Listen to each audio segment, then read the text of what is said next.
నెల్లూరు జిల్లా కొండాపురం మండలం సాయిపేట చెరువులో చేపలు పట్టే సందర్భంగా విభేదాలు తలెత్తాయి. చేపలు పట్టేవారికి ఎస్టీ సంఘం ప్రెసిడెంట్ కనకయ్యకు విభేదాలు తలెత్తాయి. ఎస్టీ కాలనీలో సుమారుగా 100 కుటుంబాలు జీవనాన్ని కొనసాగిస్తూ ఉన్నాయి.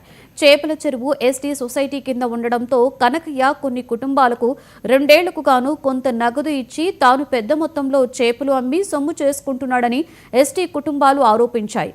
10 ఎస్టీ కుటుంబాల వారు చెరువులోని చేపలు పట్టుకుంటూ ఉండగా బెదిరించి వారిని భయభ్రాంతులకి గురి చేసినట్లుగా ఆరోపించారు.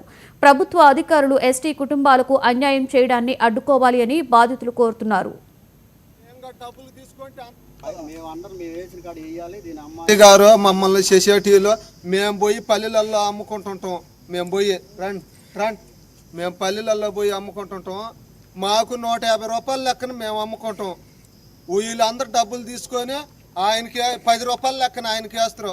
అదే 10 రూపాయలకి మమ్మల్ని ఏమంటున్నాడు. మేము ఎట్టేస్తామండి. మేము మా సొసైటీ ఎస్సీ సారు అదే లెక్కకి కనకకి వేసేయండి. గొడవలు పెట్టుకోకుండా అదే డబ్బు మీకు ఇస్తాడు. బయట వాళ్ళు కూడా వచ్చారు.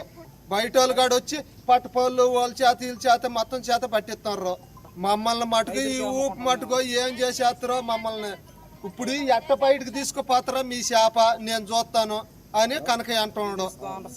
గారు మమ్మల్ని సొసైటీలో మేము పోయి పల్లెలో